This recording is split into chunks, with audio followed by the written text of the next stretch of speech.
Galw'r Cynulliad. I call the National Assembly to order, and the first item on our agenda this afternoon is questions to the First Minister, and I've received notification under Standing Order 12.58 that the Leader of the House, Jane Hutt, will answer questions today on behalf of the First Minister. Question 1, Nick Ramsey. Diolch. Will the Leader of the House provide an update on support available to businesses affected by the business rate revaluation? Well, the Welsh Government has announced an extra £20 million to support businesses affected by the rates revaluation, £10 million through our transitional relief scheme and £20 million for high street rates relief. This is in addition to our £100 million small business rates relief. We've acted to provide certainty and security to ratepayers in Wales affected by revaluation. Thank you for that answer, Leader of the House. Businesses in my constituency continue to be deeply concerned by the business rate revaluation. Whilst any additional support is welcome, I hear about the relief that your government has announced. The additional discount is a drop in the ocean for those businesses facing the biggest hikes. What assessment has been made of the number of businesses who will not benefit from the scheme of support that the Welsh Government is putting in place? And will the Government look again at raising the threshold at which businesses start paying business rates in order to avert some of the large-scale business closures which I fear are going to happen after April? Well, our £10 million transitional rates relief scheme will assist businesses whose entitlement to small business rates relief would be adversely affected by revaluation. Our £10 million high street rates relief specifically targets businesses in your constituency. I know there's high street ratepayers, including shops, pubs and cafes, and of course we listened to the concerns, responded to the small businesses in Wales. These are bespoke funded schemes, and indeed they are in addition to our £100 million small business rates relief. As a result, 3/4 of businesses will receive help with their bills in 2017-18. Vicky Howells. Diolch Newydd. Leader of the House, as a result of re-evaluation, the average rateable value in Rhondda Cynon Taf has decreased by 6.1%. With this being a fairly common pattern across the area, what impact could this have on Welsh Government's policies towards promoting economic prosperity across the South Wales valleys? Well, of course, the statistics that are published by the Valuation Authority show that total rateable value will fall in all of the Valley's authorities. That does mean the majority of ratepayers in these areas will benefit from a reduction in their bills. And of course, we've acted to provide that additional support to businesses through an extension of a £100 million small business rates relief scheme. But of course, Business Wales and all the other levers that will assist businesses in your constituency will have a bearing on economic opportunity, including, of course, the City deal, which, of course, Rhondda Cynon Taf is a key partner. Adam Price. Notwithstanding the point made by the member for the Cynon Valley, I mean, this is fundamentally an unfair tax. It's wreaking economic carnage on our high streets. Isn't it time just to scrap this tax altogether and replace it with something like an internet sales tax? Clearly, this is an issue where we worked over a period of time as a very pro-business government to take action to help new and existing businesses and to indeed look at the impact, not just in terms of revaluation, but our business support scheme. We are looking at a new permanent scheme in terms of small business rates relief from 2018, important to target support in ways that reflect the needs of Wales. And, you know, we have engaged as widely as possible about our schemes in the short term available between the VOA's publication of its draft rating list and the date by which these regulations had to be in place. But it is their scheme. We have to make sure that it redistributes the amount payable between properties reflecting changes in the property market. That's their responsibility. Caroline Jones. Diolch Llywydd. Leader of the House, the business rate revaluation is putting our high street at risk. Many small businesses are facing huge hikes in their rates bills, yet their turnover is not increasing. For many, the only alternative is to seek rental properties with smaller rateable values off the high street. And this could be the final straw that broke the camel's back for small independent high street retailers. The UK government's latest budget proposes a cap on the business rate increases for those small firms set to lose their rate relief. Leader of the House, will your government consider doing something similar for small high street retailers here in Wales? Can I just make it clear, we're doing more than the UK government. And if you look at the funding for the rates relief measures that the Chancellor announced last week, it would amount to just over 12 million. If we'd relied on that, it would have meant £8 million less support for small businesses in Wales. We've got 2 fully funded bespoke schemes. I'm sure many of your businesses in your constituency will particularly benefit from those 2, not just the transitional scheme, but also the new scheme, which is specifically targeting those high street ratepayers.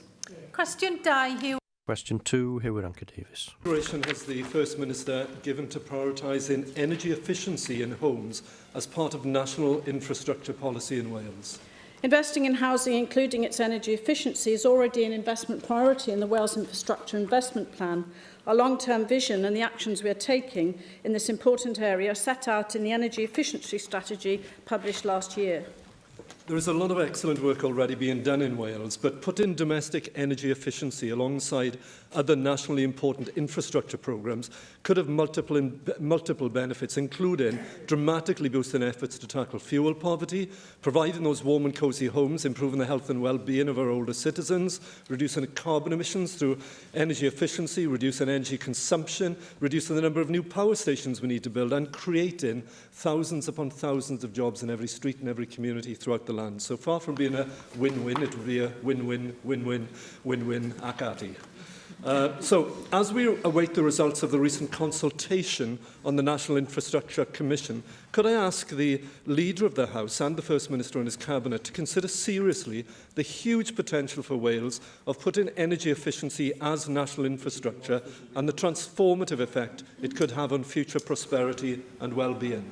Well, I concur completely with the member. If you look at the opportunities that we have in terms of our infrastructure, not only delivering on our carbon reduction commitments, multiplier benefit effect on so many outcomes, better insulated homes, tackling fuel poverty, helping health, education and well-being outcomes, creating jobs and economic activity. But I will say that it is important. We've been refining the remit in terms of reference for the proposed National Infrastructure Commission for Wales, following our response to the feedback from consultation. It will include economic and environmental infrastructure, including energy, and it will be looking at the interactions with social infrastructure on housing and cross-cutting delivery issues. David Melding. Cabinet Secretary, our housing stock is amongst the oldest in Europe, and we really need to focus on schemes of retrofitting, because a lot of that housing stock is occupied by people who have low incomes or are otherwise vulnerable. And indeed, if we improve these skills and develop retrofitting products, we would then find a market in other parts of the UK for those skills and products, and indeed other parts of Europe. Indeed, and I think this is where it's important that we're working with industry, industry in terms of the opportunities for the skills base. We're looking at ways in which we can develop the skills and experience not only of our workforce, our young people, but also clearly through the apprenticeship schemes that we're supporting. Simon Thomas. Thank you, Presiding Officer, and I agree with the original questioner's proposition. There's no better example of what we debated last week here of a foundational economy than investing in this area, where you link in skills at a local level and you ensure that Welsh Government capital spend is spread across Wales as well, because this is not a regional problem, it's spread across Wales in terms of the older housing that we have. So what we're looking from Welsh Government is a clearer sighted purpose around investment in energy efficiency, and, as has already been asked, something that puts into the National Infrastructure Commission as a task and aim of that commission.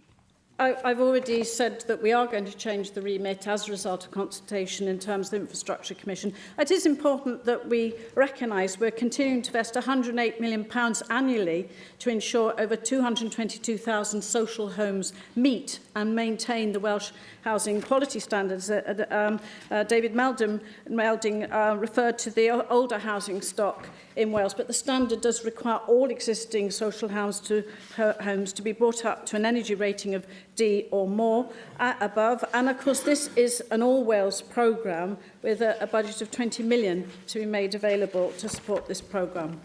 Cwestiynau nawr gan Questions now from the party leaders. Leader of Plaid Cymru, Leanne Wood. Diolch, Llywydd. Leader of the House, although our economic potential is yet to be fulfilled, we can already see that Wales is a strong exporting nation. Last year, we had a £2.2 billion trade surplus with the EU. Our surplus was higher than 2015, when it was £1.5 billion. With non-EU countries, we had a trade deficit of £2.3 billion, while the UK as a whole had trade deficits with both the EU and non-EU markets. What future do you see for our EU trade surplus if we're taken out of the single market?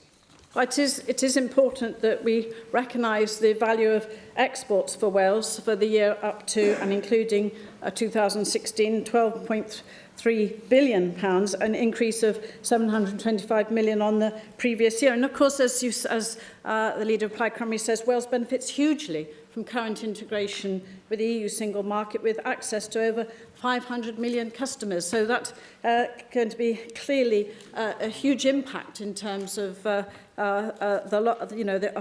prospects in terms of how we exit and how we make sure that Wales's interests are safeguarded.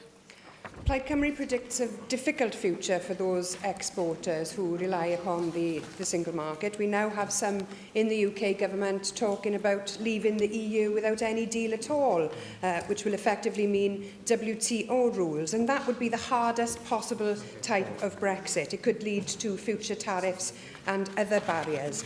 And on the social and environmental side, it could lead to deregulation and of lowering standards. The UK government has now indicated that Article 50, the letter, will be sent later this month. That means there's a window of opportunity, a window where there can be some influence. The Welsh Government has said that it wants to be consulted. I wonder if you can tell us, have you been consulted yet? And what are the implications of the UK Government issuing that Article 50 letter without fully consulting Wales as to its content? Well, clearly we want an Article 50 process which does reflect the interests of Wales within the wider UK negotiating framework. And in fact, we set out together with Plaid Cymru the Welsh Government position. It's comprehensively set out in our white paper Securing Wales's Future around those 6 points, including continued participation in the single market and ensuring that Wales doesn't lose out on a penny of funding as a result of leaving the EU. So we certainly want and expect to be consulted on any Article 50 letter before it issues. The First Minister made it very clear to the UK Government that anything less would be totally incompatible with the approach that they agreed at the Joint Ministerial Committee after the referendum result. And we have, of course, as you know, together we've sent a copy of our white paper to the European Commission. It's fairly clear what your government wants. What's not clear is what you'll do if you don't get it. Yesterday, we saw how the mishandling of Brexit will lead to a new referendum on Scottish independence. That referendum could end the United Kingdom. The state, as we know it, could cease to exist, and that would be a radical change for Wales. But it would also create the opportunity to be bolder, more ambitious and more confident about our own future. And I suspect that there may even be people in this chamber who supported the Scottish No campaign last time who would now feel less comfortable doing so. Leader of the House, the First Minister's statement yesterday on a Scottish independence referendum lacked detail. It said almost nothing about the future of Wales. Can you add more detail on where you see the government taking Wales over the next 2 years? What is your vision? And what plans does your government have to put in place for the constitutional and economic future of this country? Well, I do go back to your second question about engagement and influence in terms of the Article 50 letter, and just say the point I would make and First Minister would make is we need to work together on this to make sure that Securing Wales's future, and the delivery of that it is as a result of support across this chamber, and particularly as the co-signatories of that white paper, that we use our clout to say what we expect in terms of engagement on that Article 50 letter. Of course, in terms of your third question, it's right, the constitutional future of Scotland is decided by the people of Scotland. We're clear that we believe that the UK remains better together, and last year Welsh Labour was elected on a message of togetherness. I mean, that remains our watchword for this government. But I think the important point for us today is that, that as a party and as a government, we remain committed both to the Union and to the ongoing JMC process relating to exiting the EU. And indeed, the Scots say that they've no intention of walking away from the JMC, where we have common cause on many issues in terms of our negotiations on the exiting of the EU. Arweinydd y Ceidwadwyr. Leader of the Welsh Conservatives, Andrew Davies. Presiding officer. Leader of the House, many of us would have seen in the media over the last week the shocking images of drug abuse, people comatose in public places, and one could only feel a huge amount of sympathy for the individuals who have fallen so low as to be in that position, and equally wanted to make sure that as many safeguards as possible are put in place to try and rectify the problems that people have with their lives that have found them in this very, very tragic position. Regrettably, much of that media coverage has painted a very negative image of a certain town in Wales, an image that many of us in this chamber won't recognise from our visits to that town. But it is a fact that those images have been in the national media. Today, we have the North Wales Police and Crime Commissioner calling for the legalisation of drugs as a solution to this issue. On this side of the House, we certainly do not believe that is the case. But I'd be grateful, in your role as Leader of the House and responding for the First Minister today, if you could give us a government response as to what action you are taking as a Welsh Government, given that you held a meeting last week between the Police and Crime Commissioner, yourselves and other agencies to try and address some of the shortcomings in this particular area. I think it's important if we look at particularly North Wales, the Welsh Government provides over £4.9 million of substance misuse action fund to the North Wales Area Planning Board, and that's about commissioning a range of needs-led services delivered by the providers in this region.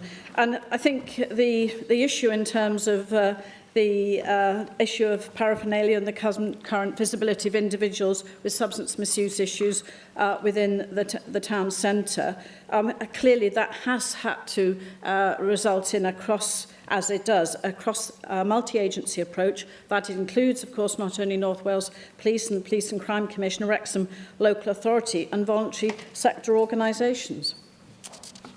I had hoped that with the time that's lapsed since this initial story ran some 10 days ago, we might have got a fuller answer from the Leader of the House, given the points that I raised, because the Welsh Government in 2008 brought forward a strategy working together to reduce harm. And when we do see these type of images, that strategy, from what I can see, clearly doesn't seem to be working.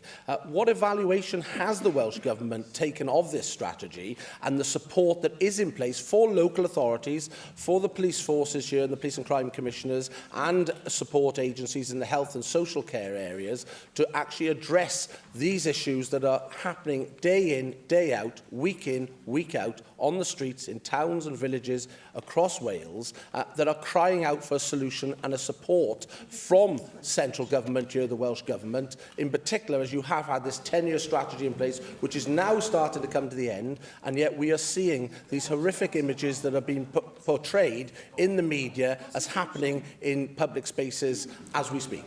Well, of course, I have identified investment in the Substance Misuse Action Fund, and that is available to those who are delivering on the ground the North Wales Area Planning Board. But I would like to say also that when they have come together to look at specifically at the most recent issues, they have developed an action plan, a comprehensive town centre action plan. It's got a number of actions. It has to be about the constantly changing needs and circumstances in terms of substance misuse, but there are a number of planned projects coordinated by CAIS through Champions House Recovery Hub, and also identifying hotspot areas, and of course clean-up has taken place. But it's also important that we recognise that this is about the substance misuse that we need to look at in terms of best practice, and that's where the new substance misuse delivery plan is so pertinent. Leader of the House, Andrew Atkinson, who's the chair of the Wrexham Town Central Steering Group, has identified that everyone seems to be blaming everyone else rather than actually getting to grips with the problem. I heard from a sedentary position on the other side from the Welsh Nationalists that they believe that legalising drugs is a sensible alternative here. From this side of the House, we definitely do not believe that legalising drugs is part of the solution. And in particular, when you look at the deaths from drugs has doubled since 2012 and 114,000 died last year, that clearly is not a road to solving this problem. But what you, as the Welsh government... Well, there's lots of mumbling coming from the other side of the House.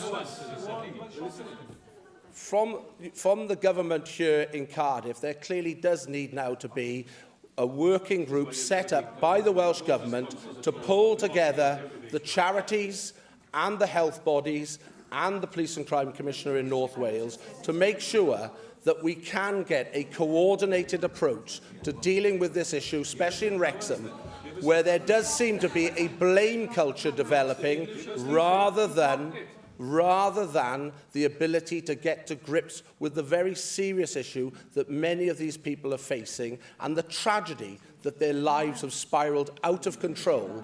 And ultimately, they need the support of government working with sponsored bodies to put the measures in place. Well, Can you confirm that you will do that? I have identified not only our strategy, updating it, and the investment, but I would hope that also Andrew R.T. Davies is also speaking to the Conservative councillors in Wrexham and indeed the independent councillors who are at the sharp end of being responsible for this, but with our support and with the support of that multi-agency panel and the action plan that they've devised. Leader of the UKIP group, Neil Hamilton. The Leader of the House will have seen that last week's budget was not an unqualified success for the Chancellor and for the Government. Does she and the Welsh Government draw any lessons from that experience with a view to how they're going to exercise the tax varying powers we're about to obtain under the Wales Act? Well, I do think that in terms of last week's, I think it's been described as the Omnic Shambles budget, certainly a budget which has hit self-employed people very hard, a £2 billion hike in national insurance contributions. And that is affecting many of the people we talk about and the FSB talks about in terms of self-employed people who are the risk takers, spearheading growth and productivity in the economy. So, we need to have no lessons. They have to have, UK government and the spreadsheet Phil needs lessons from us, and I would say from our Cabinet Secretary for Finance and local government, because the additional funding, can I say, you've asked me the question, Neil Hamilton. Let's listen to the Leader of the House, please. The additional funding doesn't alter the magnitude of spending reductions we're facing for future years. Despite the small additions, our capital budget in 2019-20 will still be 11% lower in real terms than in 2010-11, and our revenue budget will still be 8% lower. Yeah, with respect, the Leader of the House didn't answer my question. What I was keen to elicit was whether it makes it more or less likely that the Welsh Government will use its powers to vary rates of income tax, to put them up rather than down, or vice versa. There is a lot of economic evidence to show that lower tax rates can actually produce higher tax revenues. In the 1980s, when Nigel Lawson reduced taxes, that was the effect. In 1979, the top 1% of earners paid 11% of all tax revenues. By 1997, they paid 21%, in spite of the fact that the top rate of income tax had been reduced from 83% in the pound to 40%. So is it not sensible for the Welsh Government to think in terms of making Wales into a kind of tax haven within the United Kingdom? I don't think we'd expect anything different from the leader of UKIP. I would have hoped that the leader of UKIP would be considering the impact of the Chancellor's budget last week, the impact on the people that we represent. I mean, the impact of the fact that the sting in the tail of that budget and forecast is that there's a 3.5 billion cut planned by the UK government for 2019-20, which could mean another £175 million taken out of the Welsh government budget. Now, that's what I am concerned with, and of course we have to look at that in terms of also the implications of this budget, not just for the self-employed, but some of the poorest people in Wales. Welfare spending per head of population will decline by 4% in real terms over the Office of Budget Responsibilities forecast period. With respect, I'll try again. I still haven't had an answer to my question. Does the Leader of the House accept that lower tax rates can produce higher tax revenues, in which case everybody wins?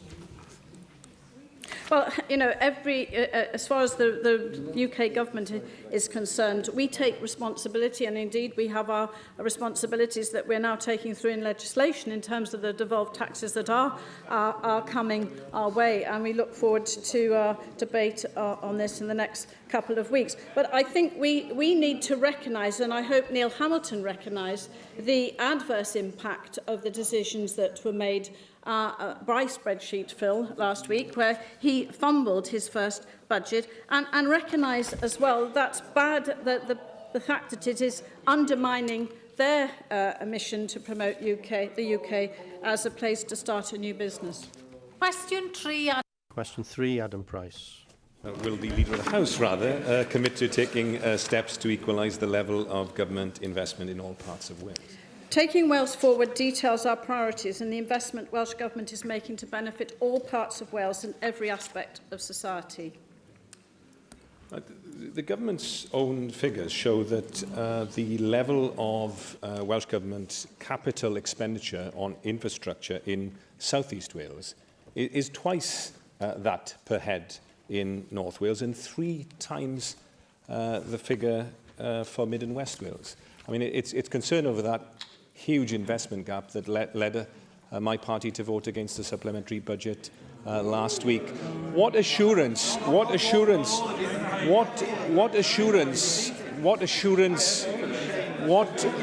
hear the question. What assurance can she give my party and members on all sides who represent those regions that we will have equal investment for all parts of Wales so that we can see prosperity shared across our country? Well, I think the member has seen the combined Welsh Government allocations for local authorities, health boards, police authorities for 2017-18, and has seen that there is only one area where there's a slightly different per head allocation, and I would want to share this again with the member. In terms of capital expenditure, on an all-Wales basis, that's crucially important in terms of our investment in social housing, our investment in 21st century schools, our investment in transport. I can again give you the investments in, for example, flood and coastal risk management, supporting the whole of Wales, 144 million to 700 million to improve our trunks road network. And in terms of North Wales, particularly important, 50 million to advance the development of North East Wales Metro, with potential to expand west in the future. But I do have to say that in terms of the supplementary budget, I mean, what was in that supplementary budget is very important to the people of Wales. It is £170 million to support the Welsh NHS.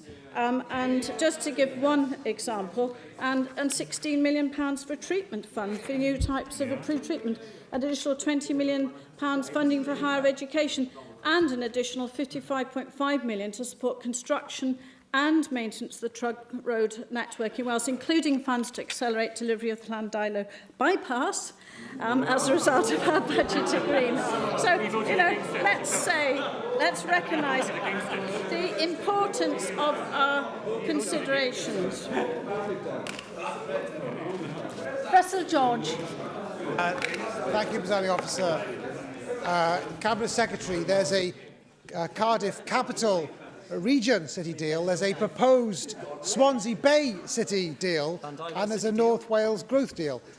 What consideration has been given to a Mid-Wales growth deal on the same scale to ensure that there's a similar level of investment in the fourth remaining economic region of Wales?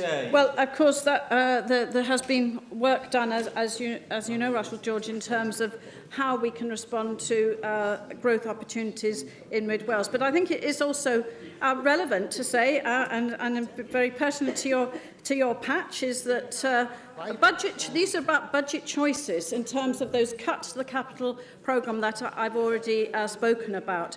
But 5 new primary schools we are building in Powys are recently announced as part of a 21st Century Schools programme. That is so important for the prospects of your children and young people in terms of growth opportunities in Mid-Wales. David. Leader House, though you wouldn't believe it, there was quite a degree of consensus last week during the debate on the foundational economy, which has already been mentioned by Simon Thomas, and it was agreed unanimously in the Chamber that indigenous small businesses connected with each other in a way that doesn't happen in large firms, and networks of social capital need to be extended beyond local social contexts. It was agreed. It was further agreed that the geography of the South Wales valleys has been a barrier to this in the past.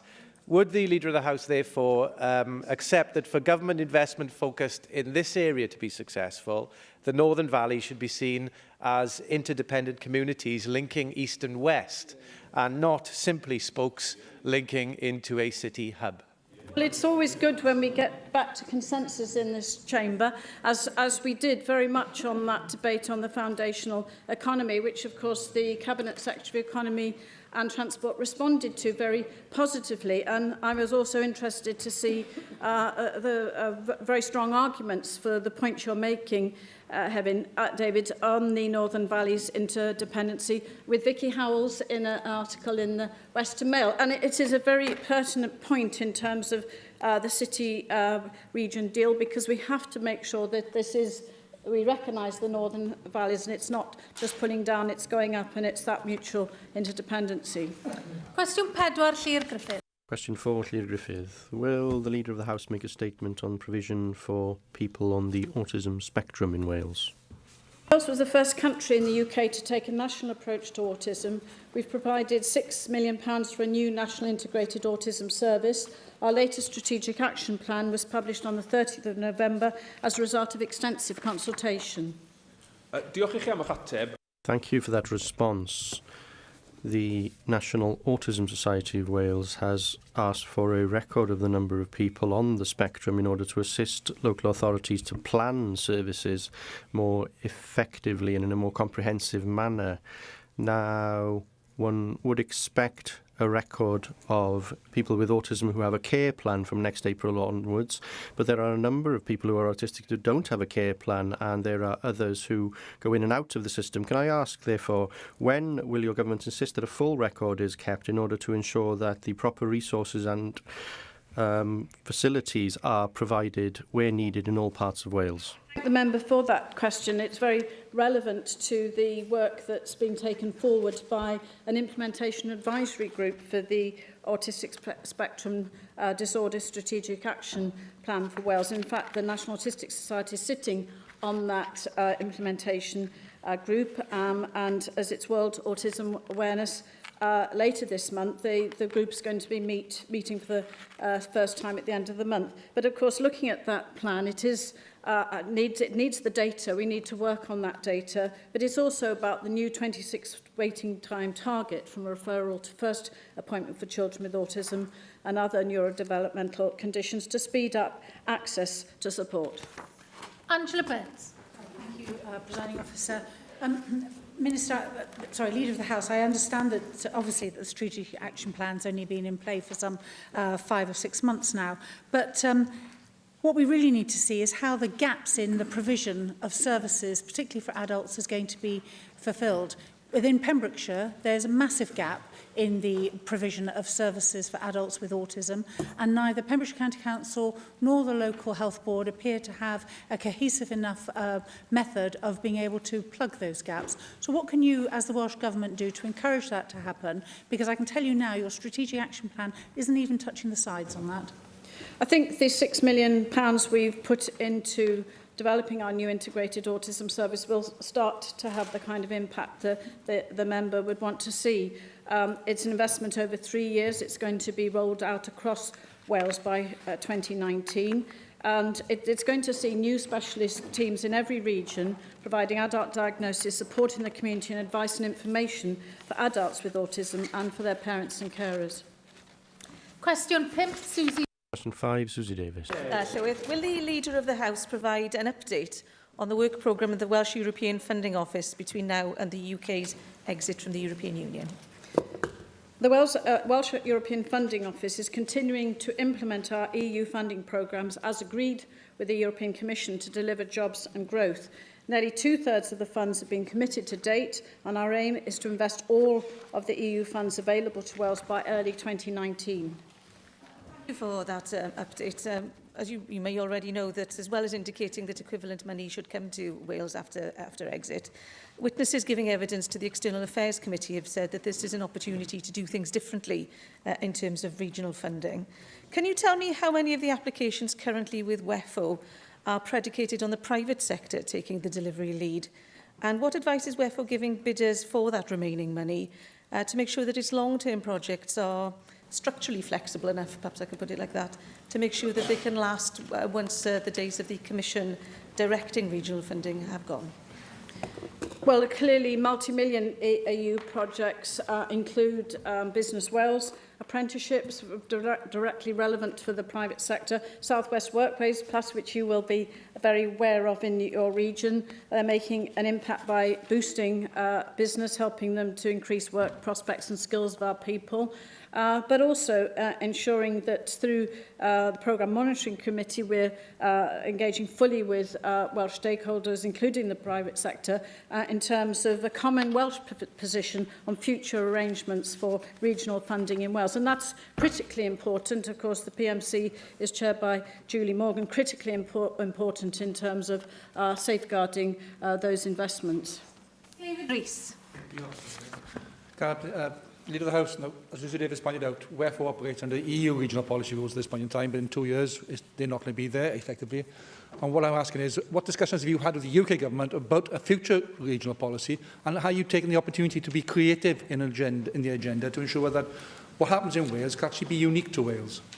I think our white paper, Securing Wales' Future, is vitally important because it does lay out what we make clear as far as regional economic development. It's very clear that is a devolved competence and it must remain so. And we would resist firmly any attempt by the UK government to reverse any form of devolution and take control of regional policy. So I'm glad I've had the opportunity to put that on record today. But it is important that we have got our engagement through the Joint Ministerial Committee on European Negotiations, which Cabinet Secretary of Finance and Local Government represents us, and he presented our white paper on at their meeting on the 8th of February. Question 6, Darren. Question 6, Darren Miller. Will the Leader of the House make a statement on post-16 education in Wales? Further education contributes significantly to skills development, improving employment and careers prospects for learners in Wales, and the performance of companies and public services. It ensures our young people can access the skills that they need to develop their careers, and that adults can develop their skills to support our growing economy. Thank you for that answer, Leader of the House. There's been a lot of talk about the need for parity of esteem between higher and further education in this chamber over the past 10 years. But successive Welsh Labour governments have failed to deliver on that talk and that ambition. The Wales Audit Office, in fact, has confirmed in a recent report on the oversight of further education colleges' finances that there has been a significant cut of £22 million to RFE colleges over the past 5 years, and that has stifled them being able to make some progress. In fact, we now see nearly half of our Welsh colleges carrying large deficits and being forced to eat into their reserves. I wonder, Leader of the House, whether you can tell me what action specifically the Welsh Government might be able to take as a result of the savings which will be secured through changes to higher education student support, in terms of some of that cash being invested into our FE sector in order to rebalance the situation in terms of parity between both forms of education. Well, you know, you may talk, we deliver, actually, as a Labour government. And, you know, I have to say that in terms of our approach in Wales, where not only have we established an approach to vocational and technical qualifications that we've actually developed in consultation with employers. We've benefited from collaboration. We've engaging with Northern Ireland and Scotland. We've internationally recognised approach to apprenticeships, vocational and technical qualifications. You know, as we can see by the investment and our commitment to 100,000 apprenticeships, and we have a regional skills partnerships to determine the need and demand for skills in Wales. Now, I don't recognise the points you make at all. And, of course, those employers that, for example, I met last week, who are concerned to get young people into science, technology, engineering and maths, and indeed Julie James addressed many yesterday, they see that actually parity of STEAM with vocational opportunities are vital for young people, and the apprenticeship route is one that young people aspire to and actually are now engaging with. Llywr Griffith. Well, along the same lines, there is YouGov research which showed last year that only 7% of those between 18 and 24 were considering an apprenticeship as the best option for them, as compared to 68% who saw higher education as the best option for them. So the perception still exists, doesn't it, that there isn't parity of esteem between vocational academic courses. So can I ask what the Welsh Government is doing, for example, to promote the perceptions of the Sutton Trust research, which shows that the probable earnings of the best apprenticeships are many thousands of pounds more over the course of their careers than students who have been in higher education outside the Russell Group of universities, without, of course, the debts that emerge as a result of higher education? That clearly is the impact of our investment in 100,000 quality apprenticeships speaks for itself, a key plank in taking Wales forward, recognising the value of the post-compulsory education training sector, and also the fact that it enables young people to reach their potential. But I think, as you say, the Sutton Trust research is very valuable, very pertinent, and clearly as well, in terms of our statutory duty to provide education for learners up to the age of 18, we have actually mitigated the brunt of funding reductions imposed by the UK government. But as a result of a budget agreement, we have put an additional £30 million to support further and higher education as well, which of course is having a huge impact in terms of targeting investment and making those opportunities for our young people real, because they can progress anyway from apprenticeships into higher education routes and into very well-paid and long-lasting jobs and careers. Question 7. Question 7, David Mildy. And supporting community shares projects that promote green energy initiatives. Our local energy service supports communities across Wales to run share offers, gaining local support, raising local capital that keeps the benefits of renewable projects within Wales. We're looking at how these projects can continue to be developed following UK Government's removal of support for solar and wind. Cabinet Secretary, these mechanisms stand within the very proud cooperative tradition of promoting local enterprise and social benefit, and particularly for technical reasons they are easier to use and more flexible than traditional charitable approaches which may form alternative funding routes. and they're an excellent way to promote community schemes in particular, and they keep income and, importantly, assets in the local community. And I do commend the efforts that have been going on in the not-for-profit sector, but I do think some government push in this area would also be very welcome.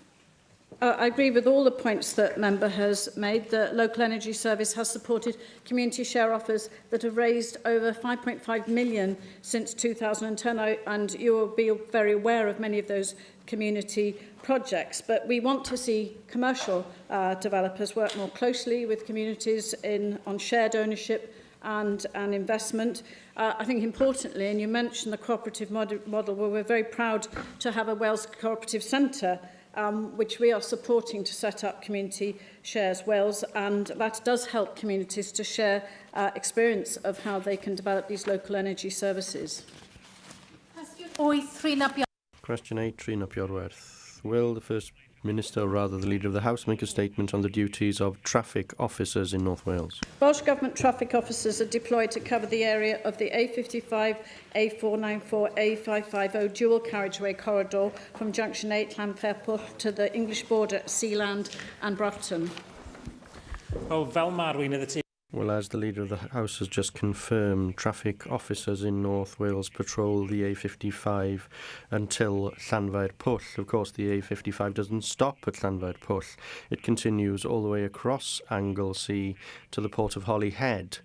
Now, this, according to police officers, is causing them problems because it ties up resources in dealing with road accidents and so on, which don't happen in other parts of North Wales. Will the government look again at the current strategy, which does stop at Llanfairpwll, in order to ensure that the A55 in its entirety benefits from the work of these traffic officers? The Welsh Government Traffic Officer Service, as the member will be aware, was originally devised to cover those busiest sections of the Welsh Trunk Road network. We actually inherited this PFI contract, as you will be aware, and which has, in terms of the responsibilities, we need to look carefully at the impact of that in terms of covering those areas. But as in the north, the service area, of course, was the A55, A494, from, as I've said, from the English border to Junction 11.